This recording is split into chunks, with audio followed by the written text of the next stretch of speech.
This is the record that God has given to us, eternal life, and this life is in His Son. He who has the Son has the life. He who does not have the Son of God does not have the life.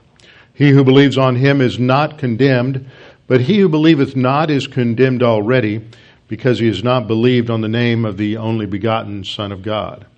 For there is no other name under heaven given among men whereby we must be saved. For by grace you have been saved through faith, and that not of yourselves, it is the gift of God, not of works, lest any man should boast. For I am persuaded that neither death, nor life, nor angels, nor principalities, nor powers, nor things present, nor things to come, nor height, nor depth, nor any other created thing is able to separate us from the love of God, which is in Christ Jesus our Lord. For of Him, and through Him, and to Him are all things, to whom be the glory forever. Amen. Before we begin our study this morning, let's go to the Lord in prayer. Our Father, we are so thankful that we have a Savior, Jesus Christ our Lord, that in Him all of our significant problems are resolved because He paid the penalty for sin. By faith alone in Him, we have eternal salvation. And at the instant of our regeneration, among the many other things that take place, He gives us the Holy Spirit, who indwells us and also makes a dwelling place within us, makes our bodies a temple for the indwelling of the Lord Jesus Christ. Through His provision of salvation, He has also given to us everything we need for life and godliness, so that whatever we face in life, whatever happens, we know that we have the comfort of God the Holy Spirit, and we have the grace provision of our Lord Jesus Christ to sustain us in and through any and all circumstances and situations. Father, as we continue our study about the life of our Lord, we pray that we might be encouraged and strengthened spiritually through the things that we study. We might gain a greater appreciation and love for our Savior. We pray this in Christ's name. Amen. Open your Bibles with me this morning to Luke chapter 2. Luke chapter 2, and we're continuing our study on the life of Christ. We're watching the life of Christ through the lens of Matthew, but I'm taking time, and I will on occasion take time to correlate events in Matthew, especially with events in Luke. Luke is the only gospel of the four that maintains a sort of a strict chronology of events, even though Luke does not tell us everything that we're told about in all of the Gospels. There's no one Gospel that is sort of complete. We have certain things given to us in Matthew. Matthew is the Gospel that focuses on Jesus as the King of the Jews, whereas Luke is the Gospel that focuses on Jesus as the Son of God. As the Son of Man, who is a Savior for the whole world. Matthew looks at the life of Jesus, especially the infancy area, through the lens of Joseph and the lens of Christ's Davidic royalty. Not that these are ignored by Luke, but Luke looks more through the lens of Mary. And so as we come to Luke chapter 2, we're going to see some aspects related to Joseph and Mary that are not given to us in the Gospel of Matthew. And so I want to give you a little bit of a chronology here so we can put these things together. In the last couple of lessons, I focused on the birth of our Lord in Bethlehem, the arrival of the shepherds, and then last week we looked at Matthew 2, 1 through 11 at the arrival of the Magi. However, there were some things that took place between the shepherds and the arrival of the Magi that you don't normally recognize, but they are there if you go to the second half of Luke chapter 2. So giving you a breakdown here, first of all, the shepherds visit Jesus. Following that visit, Jesus, on the 8th day, following the Mosaic law, is circumcised. That's Luke 2:21.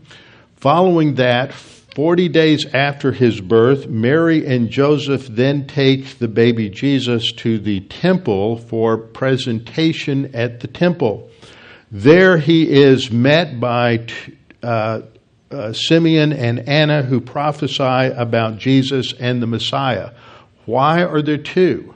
Because two witnesses confirm a truth according to the Mosaic law. So there are the two witnesses, a male and a female. And then it is after that that the Magi arrive, because if we look at the Matthew account of the arrival of the Magi, there is the warning about Herod that comes when they're still in the vicinity of Bethlehem, just after their visit. They are told to go home a different way, and an angel appears to Joseph and tells Joseph to flee to Egypt.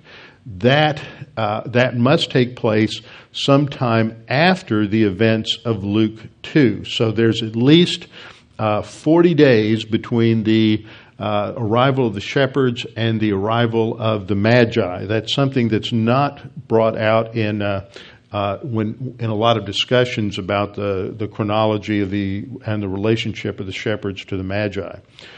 It is after that we have the flight to Egypt. And then there's the slaughter of the innocents. Herod dies, and then an angel appears to Joseph to tell him that it's okay to return to the land, and they return from Egypt to Nazareth. That gives you a basic framework. Now, when we come to Luke chapter 2, verse 21, we see another dimension of a verse I brought up earlier, and that is Galatians chapter 4, verse 4. Frequently, I cite this verse to indicate God's perfect timing of providing a Savior. When the fullness of time came, the arrival of Jesus as the Messiah was not happenstance. It was not just circumstantial. That it was part of God's plan, and He had worked for approximately 4,000 years to bring the human race, and specifically the Jewish people, to a particular point in time for the arrival of the Messiah. Part of that included the political environment under Rome, and under the reign of Caesar Augustus, we have what was known as the Peace of Rome, the Pax Romana, which endured throughout most of the first century and into the second century, which guaranteed a time of peace and stability within the Roman Empire. It was a time of prosperity where there were great highways that had been built and roads, which allowed for the rapid spread of the gospel following the death of the Lord Jesus Christ on the cross. And so we emphasize often the first half of this verse, that the perfect timing of the arrival of the Lord Jesus Christ. But the second half is significant also. God sent forth His Son, born of a woman, born under the law. That last phrase, born under the law, is often overlooked. But we see in Luke this emphasis upon the obedience of Mary and Joseph, the obedience of the family to the Mosaic law. Jesus Christ is born under the time period, the authority of the Mosaic law. And later in His ministry, we'll see that one of the accusations that the Pharisees brought against Him was He sought to destroy the law. The reality was, as He said, I came not to destroy the law, but to fulfill the law. And in every area of His life, He fulfilled the mandates of the Mosaic law. So He's born under the law, and so we see that in this chapter, in this passage, that first of all, this involves the circumcision of the infant. That's described in chapter 2, verse 21, on the 8th day as prescribed by the Mosaic law. Following that, at 40 days after birth, there is the presentation of the infant, which also includes bringing a sacrifice on the part of Mary and possibly Joseph for cleansing after the birth of a son. This was also mandated by the Mosaic law. Then there's the prophetic confirmation by two witnesses described in Luke chapter 2, verses 25 to 38, Simeon and Hannah. Hannah is the Hebrew name. In the Greek, it's also Hannah. There's a rough breathing mark, but unfortunately, like the English were wont to do, when they anglicized her name, they changed it to Anna, when in fact that ignores the initial rough breathing mark there, and so her name is actually Hannah, not Anna. And then the passage concludes in verses 39 and 40 with their return to Galilee.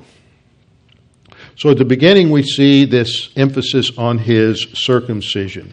In chapter 2, verse 21, we read, "When 8 days were completed for the circumcision of the child, his name was called Jesus, the name given by the angel before he was conceived in the womb." So Jesus goes through a bris ceremony. The term bris is a Yiddish term for the Hebrew word Brit Milah. Brit Milah means the covenant of the circumcision. Brit is the first word is from Berit, which is the Hebrew word for covenant. So Brit Milah means the covenant of the circumcision, and it goes back to the Abrahamic covenant. There are two reasons that Jews were to be circumcised at that time. The first had to do with the Abrahamic covenant. The Abrahamic covenant required all Jewish males to be circumcised as a sign of the Abrahamic covenant, and it was considered blasphemy if that was did not occur. In Genesis 17:10, God instructed Abraham, "This is my covenant which you shall keep between me and you and your descendants after you. Every male child among you shall be circumcised, and you shall be circumcised in the flesh of your foreskins, and it shall be a sign of the covenant between me and you. He who is 8 days old among you shall be circumcised, every male child in your generations. He who is born in your house or bought with money from any foreigner who is not your descendant." So this is a universal law that applied to every male in Israel was to be circumcised. That's part of the Abrahamic covenant. The Mosaic covenant reiterated this and stated it in Leviticus chapter 12, verses 2 through 4. Now, these three verses are important for helping us understand all that's going on in Luke 2, 21 through 24, because you have two events described there. In verse 21, you have the circumcision of Jesus, and in verses 22 through 24, the purification sacrifice and the presentation of Jesus at the temple after 40 days. Now, the basis for that is in Luke 12, 2 through 4.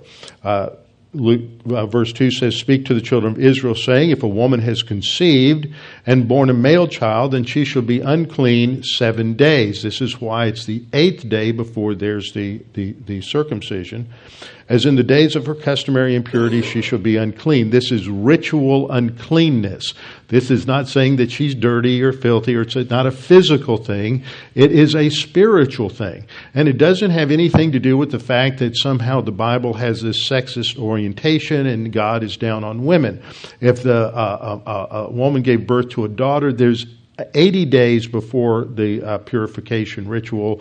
For a male, it's 40 days. Again, none of this has anything to do with any kind of sexism or bias against women.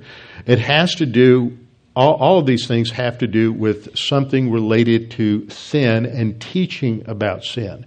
In the Garden of Eden, it was the woman who sinned first. And so that is the basis for why there is an 80-day period of ritual impurity if she gives birth to a woman, and a 40-day if she gives birth to a man.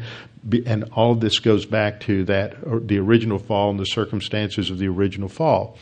There is also, the reason there's a ritual impurity there is because part of the penalty for sin in the garden was that the woman would endure increased pain and labor and hardship after because of sin. The Hebrew is extremely precise there, indicating that there was an increase in that. It was not that there was no pain beforehand. It was obviously some discomfort. People have odd views on pain. We know that Scripture teaches that there will be no more sorrow or pain or tears in eternity future. But I had a dentist a long time ago that was also a deacon in my church. We had some lengthy conversations. His orientation was on pain. Pain is a function of our sensory nerves. And we think of pain only in terms of the negative, but pain is also a warning to us that we're touching something or that is harmful to us. So this idea that if we need to clarify our idea of what it means not to have pain or discomfort, because it's not that we lose our tactile senses. It's that there is the extremes of that are removed in terms of doing harm. So there was discomfort related to childbirth, but it wasn't what women experience today. That is the result of the curse, the result of the fall. And so because of that, the process of giving birth and the pain associated with it is related to the curse of sin. And so anything that is a reminder of the judgment of sin is proscribed as being something that makes you ritually unclear under the Mosaic law. This is why you find in the dietary laws has absolutely nothing to do with nutrition or diet. Because one reason we know that is because in one day God made it clear to Peter that all of those animals were now permissible to eat. It wasn't because they suddenly changed or that people learned how to properly cook pork or how to properly cook lobster or anything else. It was that the whole purpose was to teach something about ritual. And most of the animals that were proscribed as food under the Mosaic law were scavengers, and they were eating that which was dead, and under scavenger type conditions, and so that rendered them ritually unclean. It's a reminder of death as the penalty for sin. So all these things were basically training aids or visual aids for teaching about sin and how extensive sin was in our experience. So the same thing is true with the ritual impurity of a woman when she gave birth. And if the husband helped, which is likely in the case with Joseph, then he too, because of coming in contact with blood, would have been also rendered ceremonially impure. And so he too would have needed to go for purification. And this is why we read in the text, when the days and if you've got a New King James, it probably says, when the days of her purification according to the law of Moses were completed. Actually, there's a textual variant there in many manuscripts that states that when the days of their purification, it's a plural instead of a singular, when the days of their purification according to the law of Moses were complete, they brought, see, it picks up that plural. There's no textual variant there with the verb. The verb is clearly a third person plural. So it would be grammatically dissonant if you go from a singular to a plural pronoun. So it should read, when the days of their purification according to the law of Moses were complete, they brought him to Jerusalem to present him to the Lord. And it was at that time of that presentation to the Lord that they would have brought the appropriate sacrifices for purification. This is what we read about here in Leviticus 12:4. On the 8th day, 12:3 tells us about the 8th day is the day for circumcision. Verse 4 says, she shall then continue in the blood of her purification 33 days. She shall not touch any hallowed thing, nor come into the sanctuary until the days of her purification are fulfilled. So once that time was completed, then they would come to offer a sacrifice. And in verse Luke 2:23, we read, as it is written in the law of the Lord, every male who opens the womb shall be holy to the Lord. This is from, as we'll see in a second, Exodus 13:2, that the firstborn male was to be consecrated or set apart to the Lord. And so this is part of that presentation ritual at the temple. And at that time, they would bring a sacrifice. And we're told that there were two options. One was to bring a lamb, and the other was if you were impoverished or in financial straits, then you could bring a turtle dove or a pigeon. And Luke 2:24 says they offered a sacrifice according to what is said in the law of the Lord, a pair of turtle doves or two young pigeons. This is one indication we have that during this time, Joseph and Mary were in financial straits. Now, this is before they received the gifts of gold, frankincense, and myrrh from the Magi. Exodus 13:2 is a passage talking about consecrating or setting apart the firstborn to the Lord. And this is what's taking place at this particular time in the temple. There are actually three things that are combined here in Luke 2:22 to 24. First of all, there's the purification ceremony 40 days after birth. Second, there's the presentation of the firstborn to the Lord, according to Exodus chapter 13:2. And then third, there's the dedication of the firstborn to the Lord's service, following the pattern of Hannah offering her infant son Samuel to the Lord, as described in the first two chapters of 1 Samuel. In the flow of the context of Luke, it is clear that this is the kind of thing that is going on. There is a dedication of Jesus in terms of his messianic ministry, and this becomes clear because of what happens as they approach the temple, as they are coming into the temple. Probably in one of the outer courtyards, because Mary could not go into the inner courtyard. She could only go as far as either the courtyard of the women or the courtyard of the Gentiles. And it was at that location that they are met by this first prophet, whose name is Simeon.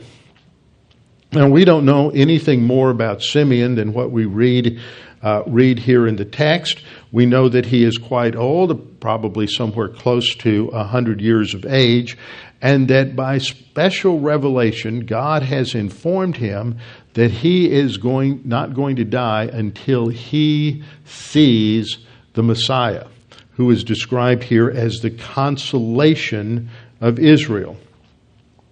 We're told in verse 25, "Behold, there was a man in Jerusalem whose name was Simeon, and this man was just or righteous," dikaios. He was righteous and devout. The term therefore devout indicates that he is a faithful Old Testament saint. He's faithful to ritual observance in the temple. He's a faithful believer. And he is waiting and the term that is used here is he's waiting for the consolation of Israel. This is a title that summarizes many of the prophetic passages in the Old Testament related to the ministry of the Messiah. The term consolation translates the Greek word paraklesis. That's the same word that's used and is translated as the comforter in relationship to the Holy Spirit. When Jesus promised that another comforter would come to the disciples in John chapter 14, he uses this same word. So he is designated as the Messiah. He's designated as the comforter or the consolation of Israel, and this is indicated in a number of Old Testament passages. It was a term that described the hope of deliverance that Israel had in passages such as Isaiah 40 verse 1, Isaiah 49:13, Isaiah 51:3, and Isaiah 51:18. These are terms that focus on the role of the Messiah, the servant, as the one who would come to deliver Israel. And this is at a time when Israel was going through much calamity. Much of it was brought on by their own negative volition, and so they were in economic straits. They were in a time of military collapse and defeat. They were experiencing a lot of the different cycles of discipline at this time because they had disobeyed the Lord. And so, nevertheless, God in His grace provides one who will comfort them and who will deliver them. In the same way, we go through times in our lives when we face a lot of uncertainty and we face a lot of instability instability. We face uncertainty on a personal level in many different ways. We can face some sort of financial disaster or health disaster. We could face some sort of problem due to weather. We can face any number of things that happen. Everything seems to be going along fine, and we can be involved in anything from an automobile accident to some sort of a health crisis, and life suddenly becomes very uncertain. And life is always changing, but we have comfort in the Lord Jesus Christ. He is the one who is our comforter and has sent the Holy Spirit also as a comforter. And in the same way that He is a comfort and consolation to Israel and would promise to sustain Israel in times of crisis, He is also one who sustains us in times of crisis. So the term consolation of Israel is a term that refers to the fact that He is the one who solves our problems. Another term that's used by the rabbis later on to refer to the Messiah was the term Menachem in Hebrew, Menachem, which means comforter. So this idea runs all through prophetic literature as well as the literature in the early Second Temple period. As we see in Isaiah, one of the primary missions of the servant is to provide comfort, aid, and deliverance for Israel, and not just for Israel, but also for the Gentiles, for the nations. So he's waiting for the Messiah, and the Holy Spirit was upon him.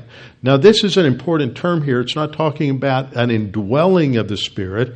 It's talking about the presence of the Holy Spirit in reference to a specific ministry related to God's plan for Israel.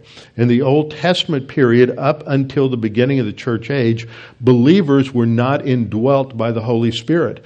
They were given the Holy Spirit to enable them and strengthen them in certain tasks or roles in relation to the kingdom of Israel. So you had those who were the craftsmen and builders of the tabernacle and then the temple, who were given the Holy Spirit to give them the skills to carry out their work. You had a few kings, Saul and David, who are given the Holy Spirit to strengthen them and enable them in ruling the nation. You had some of the judges who had the Holy Spirit come upon them to give them military ability to defeat the enemies of Israel. You don't have the Holy Spirit given to anyone in the Old Testament for their spiritual life. That wasn't the role. Just given for this kind of prophetic ministry, something related to God's plan for the development of the nation Israel. And so this is the language that you have here fits the pattern of the Old Testament, that the Holy Spirit is upon him in this prophetic role. He is going to make an announcement in relationship to the Messiah when he sees the Messiah. And then Luke explains this in verse 26 by saying that it had been revealed to him by the Holy Spirit that he would not see death before he had seen the Lord's Messiah. If we change that from Christ to Messiah, we really catch the Jewish flavor of this, until he had seen the Lord, that is God the Father's Messiah, the promised Messiah in the Old Testament. So he would come into the temple on a regular basis, and this is what we read in verse 27. So he came by the Spirit into the temple. Obviously, the Spirit is leading him and directing him in relation to this particular day and this particular event. And we read, and when the parents brought in the child Jesus to do for him according to the custom of the law, he took him up in his arms and blessed God and said. Now, the idiom to bless God, we don't bless God in the same sense that he blesses us. This is an idiom for praise for God. We find it often in the Psalms to bless God, and it simply means to praise him. And so that is what Simeon is doing, and we see how he praises God. Notice he doesn't praise God by saying, praise God.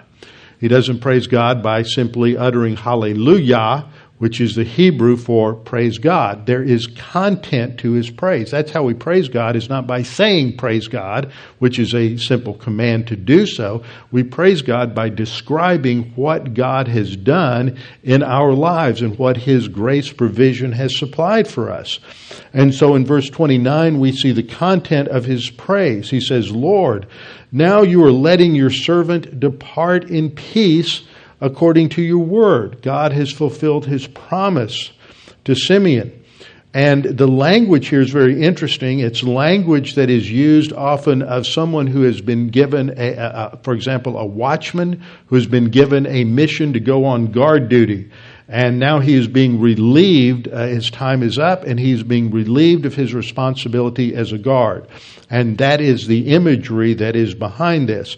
He says, you're letting your servant depart in peace according to your word, for my eyes have seen your Yeshua. See, there's a play on words here. He would have said this in Hebrew, not in Greek or in English. And Yasha is the Hebrew verb for salvation. The noun Yeshua, which is related to the name Jesus, which is Yeshua. And so there's a play on words there. My eyes have seen Yeshua, your salvation, which you have prepared before the face of all the peoples. Notice how it's not just a Jewish salvation. Luke, of course, his theme is that Jesus is the Son of Man, who is a Savior for all mankind, not just Jews only. And so he's bringing in, at this early stage of his gospel, an emphasis on the role of Jesus in the salvation for all Gentiles as well as Jews. So he says in verse 31, you have prepared before the face of all the peoples a light to bring revelation to the Gentiles and the glory of your people. Now, this is actually written in more of a poetic form, as we see in much of the prophets of the Old Testament. And so we see a synonymous parallelism in the last verse between those two clauses. A light to bring revelation to the Gentiles is parallel to the glory of your people Israel. So glory and light are seen as synonymous here. As we see the glory of God expressed in the Old Testament often, we refer to that as the Shekinah glory. Shekinah is simply a term that means the dwelling of God. So it was the glory of God that was revealed at the tabernacle or temple when God was dwelling there, and it was often seen in terms of a light and the manifestation of light. And the glory of God is often related to light. Light is a metaphor that's often used in the Old Testament to illuminate us who are human beings who are in darkness. Light, therefore, is always a metaphor for revelatory activity. Something is breaking forth into the darkness of mankind, exposing things with the light of truth. We see this imagery in messianic passages such as Isaiah chapter 60, verse 1 and following in the Old Testament. Arise, shine, for your light has come, and the glory of the Lord is risen upon you. Notice the juxtaposition between light and glory in verse 1. For behold, the darkness shall cover the earth, and deep darkness the people. They are in spiritual darkness. But the Lord will arise over you, and his glory will be seen upon you. The Gentiles shall come to your light, and kings to the brightness of your rising. So this is when Simeon talks about this in verse 32, a light to bring revelation to the Gentiles and the glory of your people Israel, he is specifically saying this infant is designed to bring light. This is the Messiah who will illuminate the world and bring light not only to Israel, but to the Gentiles. And this will be the glory of Israel as Israel fulfills her mission in bringing forth the Messiah, the Savior of the world. John really picks up, in the Gospel of John, really picks up on this emphasis on light in reference to the Messianic ministry. In John 1:4, in the opening introduction and prologue to John, where he talks about Jesus as the Logos, the Word. In the beginning was the Word, and the Word was with God. He goes on to say by verse 4, in Him, that is, in the Word, in the Logos, was life, and that life is the light of men. And the light shines in the darkness, but the darkness did not comprehend it. And then in verse 9 he says that the Word, that is the Word, the Logos, that was the true light, which gives light to every man. And so Jesus as the light of the world is emphasized in many passages, and then he states it clearly in John chapter 8, verse 12, where he says, I am the light of the world. He who follows me shall not walk in darkness, but have the light of life. So Jesus comes, as Simeon announces, the light that God promised has arrived. The Messiah is here. So this is one of the first witnesses, evidence that Jesus is indeed the Messiah. In Luke 2:33 to 35, we see the reaction of Joseph and Mary to this announcement. They marvel, they wonder at these things that are spoken of him. Now, when I read these passages, I'm sure you're the same way. We always stop and think, well, so much has happened already with Mary and Joseph. They've had angels appear to both of them to inform them of the birth of the Savior, the virgin birth. They've experienced these various miracles. By this time, the shepherds have arrived. But I would imagine that as each event happens, they just more and more in awe of all that God is doing through them and has provided for them. And so they just stand in awe of God's plan and purpose as He is using them in His life. At this time, Simeon gives more information, and up to this point it's all been positive, but now there's a dark overtone that comes into his announcement. He says in verse 34, then Simeon blessed them and said to Mary his mother, behold, this child is destined for the fall and rising of many in Israel. What this means is that he will bring a new point of division within Israel. There are those who will accept him, and that will be for their rising and their advance, and there are others who will reject him, and that will bring about their fall and their judgment. And as a sign of this, he will be spoken against. It's a foreshadowing of his rejection.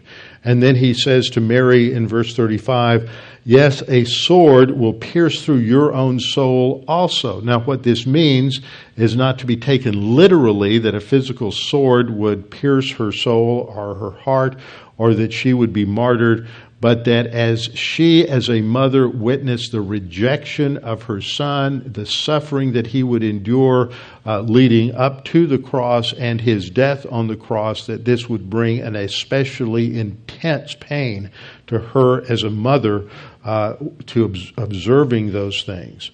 And then Simeon goes on to saying that the hearts of many may be revealed, because Jesus is the one, is the light of the world, who reveals our innermost thoughts to ourselves as he reveals a need for salvation to us.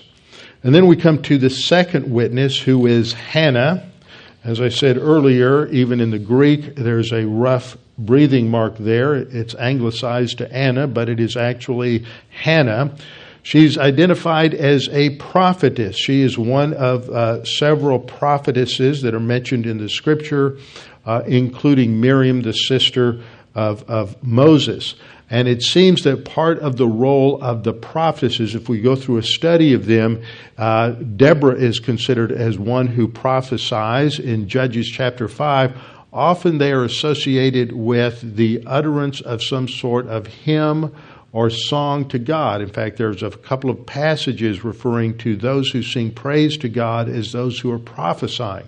We think of prophesying only in a limited sense in terms of being given a revelatory message from God, especially about the future in some sense, and we limit the word that way, but it's used also in reference to the writing and singing of hymns of praise to God, with reference to Mary, with reference to Deborah. Huldah was another prophetess mentioned in the Old Testament, but little is said about her other than that she was a prophetess. So here is Anna, a prophetess, the daughter of Phanuel of the tribe of Asher. Now, Asher is one of the northern tribes, and often we speak of the 10 lost tribes, but the way they got lost was because they were removed from the northern kingdom during the time of the Assyrian invasion in 722. So if there really are lost tribes, we wouldn't know who was of those particular tribes, but she knows what tribe she's in. See, many of the Jews who lived in the north, when they saw the Assyrians coming in for their invasion, they left and they went south. And so there's no such thing as the 10 lost tribes. There are many, many Jews today who know exactly which tribe they came from in terms of one of those 10 tribes from the north. And so she comes to them. She's of great age. She had lived with her husband 7 years after they were married from her virginity. And then she became a widow.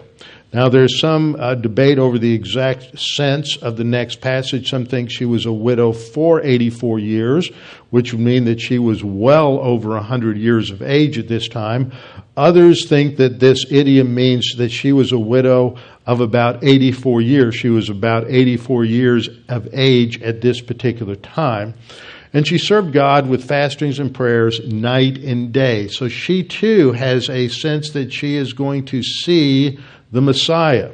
And in verse 38 we read, "And coming in that instant she saw the infant, she gave thanks to the Lord, and spoke of him," that is the child Jesus, the arrival of the Messiah, "to all those who looked for redemption in Jerusalem." And Jerusalem here stands for the entire nation. So you have two witnesses that confirm in the temple the arrival of the Messiah, the consolation of Israel, and the Redeemer of Jerusalem. And then in conclusion, we're told that after they had performed all the things according to the law of the Lord. See, Jesus was born under the law. He doesn't come to destroy the law. He came to fulfill it. When they had performed all things according to the law of the Lord, they returned to Galilee, to their own city, Nazareth. Now, if you're paying attention, then you realize this seems like a discontinuity here. Wait a minute, what about Egypt? Luke ignores that. He is summarizing what happens. He just skips over it. So he just talks about their return to Egypt. This isn't a contradiction. This often happens in the gospel narratives. They just bypass certain things.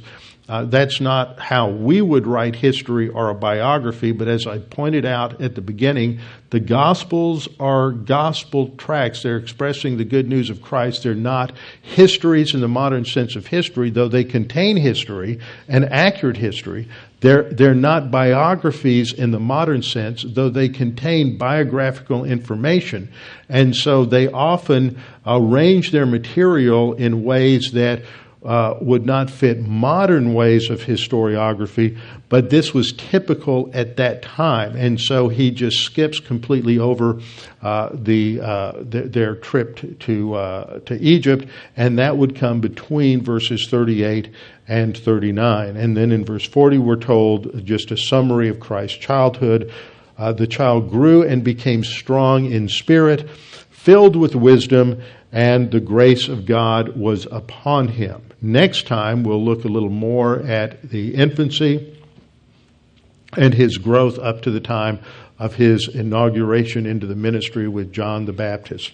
Father, we thank you for this opportunity to study these things, to be reminded of the humanity of Jesus Christ, that he came and entered into human history as a human being. And as a human being, he grew and matured spiritually, not on the basis of his deity, but on the basis of his own humanity, so that he could demonstrate to all the world that he was qualified to go to the cross, that in his spiritual life he set a pattern and a precedent for our spiritual life today. Father, we pray that if there's anyone here this morning that's unsure of their salvation or uncertain of their eternal destiny, that they would take this opportunity to make that both sure and certain. Jesus Christ died on the cross for your sins. He paid the penalty for your sins so that you don't have to do anything to make yourself savable. You don't have to do anything to somehow create a favor toward you from God. That is freely given. The only thing that you need to do is trust in Him. That is simply expressed in the Scripture as believing in the Lord Jesus Christ or accepting Him as your Savior, trusting that He died for your sin, paid the penalty in full, so that He is the basis for your salvation, not anything that you or I do. Father, we pray that as the gospel has been made clear this morning, that those who need to respond will do so. And we pray that you would challenge the rest of us with the reality of Jesus' comfort for us, and that we have the Holy Spirit who is our comforter, who is there to sustain us throughout all the trials and adversities of life. And we pray this in Christ's name. Amen.